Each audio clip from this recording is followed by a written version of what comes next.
Hi hello welcome to జ్యోతిస్ kitchen. ఈరోజు నేను నెయ్యి మరియు వెన్న రెండు చేయబోతున్నానండి. ఇంట్లోనే ఈజీ వేలో చూపిస్తున్నాను. మనం బయట మార్కెట్లో తెచ్చుకునేది కల్తీ ఉండవచ్చు, లేదంటే కెమికల్స్ కలపవచ్చు. మనం ఇంట్లో చేసేది ఏంటంటే ఫ్రెష్గా ఉంటుంది, నో కెమికల్స్. పదండి చూపిస్తాను. హలో ఎవ్రీవన్, సబ్స్క్రైబ్ చేయండి, బెల్ ఐకాన్ కొట్టి నా రెసిపీస్ అన్ని మిస్ కాకుండా చూడండి. Like, share and do comment. వెన్న ఎలా చేసుకోవాలో చూపిస్తున్నానండి. నేను పాల మీద మీగడ తీసుకొని ఇలా స్టోర్ చేసుకున్నాను. 15 days మీగడ అండి. ఇది డీప్ ఫ్రిడ్జ్లో పెట్టుకోవడం వల్ల ఏంటంటే ఫ్రెష్గా ఉంటుంది. ఇది డైరీ ఫామ్ మిల్క్ అండి. డైరీ ఫామ్ మిల్క్ ఏది ఉంటే మనకు మీగడ బాగా వస్తుంది. ఇప్పుడు ఈ మీగడని జ్యూస్ జార్లో వేస్తున్నాను. పావు మందం ఇది వెన్న వేసానండి. ఇప్పుడు పావు మందం వాటర్ వేసుకోవాలి. 1 నెంబర్లో గ్రైండ్ చేసుకోవాలి. గ్రైండ్ చేసుకుంటే ఈ విధంగా బటర్ వచ్చేస్తుందండి.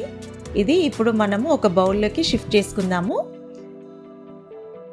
చూడండి, ఈ విధంగా అయింది. చూసారా, చాలా ఈజీ ప్రాసెస్లో చూపిస్తున్నానండి. ఇప్పుడు సల్లకవ్వంతో చేసేది ఉంటే టైం పడుతుంది. ఇలా 1 నెంబర్ గ్రైండ్ చేసుకోవడం వల్ల ఏంటంటే తొందరగా అయిపోతుంది. ఇది ఒకసారి వాష్ చేసుకుందామండి. వాష్ చేసుకోవడం వల్ల ఏంటంటే పులుపుదనం పోయి ఫ్రెష్గా ఉంటుంది.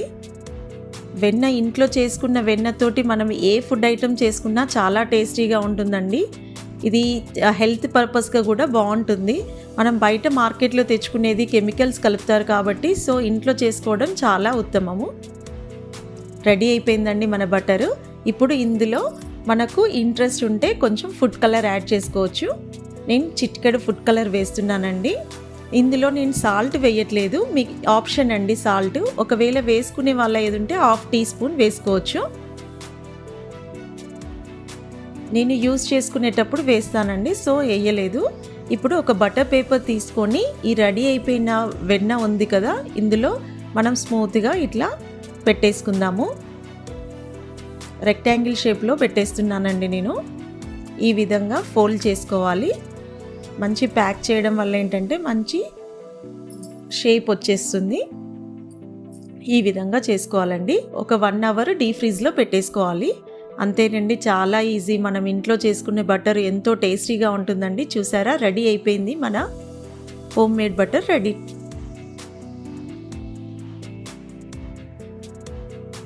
ఇప్పుడు నెయ్యి ఎలా చేయాలో చూపిస్తానండి. మనం రెడీ చేసుకున్న వెన్న ఉంది కదా, అదే ఒక కడాయి తీసుకొని వెన్న వేసుకోవాలి. లో ఫ్లేమ్లో పెట్టేసుకొని కుక్ చేసుకోవాలండి. ఇలా కలుపుతూ ఉండాలి మధ్యలో 2 సార్లు. ఒక 5 minutesలో మనకు రెడీ అయిపోతుందండి. ప్యూర్ నెయ్యి తయారవుతుందండి. మనం బయట మార్కెట్లో తెచ్చుకునేది కల్తీగా ఉంటుంది, హెల్త్ ప్రాబ్లమ్స్ వస్తాయి. సో మనం ఇంట్లో చేసుకోవడం వల్ల ఏంటంటే చాలా టేస్టీగా ఉంటుంది, హెల్తీగా ఉంటుంది. మనం అన్నిట్లోకి యూజ్ చేసుకోవచ్చు. చూసారా, ఇలా సపరేట్ అయిపోయింది, ఆయిల్ అయిపోయింది, రెడీ అయిపోయిందండి. ఇప్పుడు మనం చల్లార్చుకోవాలి. చల్లార్చుకొని ఒక సీసం బౌల్లోకి వడబోసుకుందాము. సీసం బౌల్లో పెట్టుకోవడం వల్ల ఏంటంటే ఫ్రెష్గా ఉంటుందండి. ఎన్ని రోజులైనా పాడవదు నెయ్యి. ఈ విధంగా రావాలి గుమగుమలాడే నెయ్యి రెడీ అండి.